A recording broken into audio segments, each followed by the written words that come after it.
این بلاگر ژاپنی رو که میبینید مدل موی تیکن رو برامون بازسازی کرده. حالا من آرایشگر ایرانی هم میخوام این مدل مو رو براتون بازسازی کنم. فکر نکنم، ولی بریم نگاه کنیم.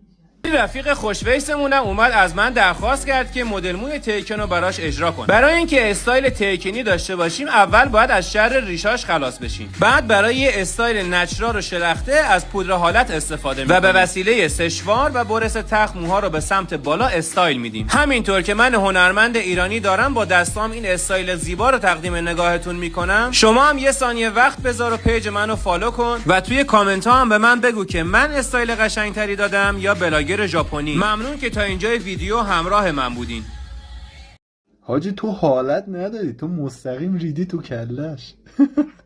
بیشتر شبیه تیکن تزریق پلاستیک کهنه مواده.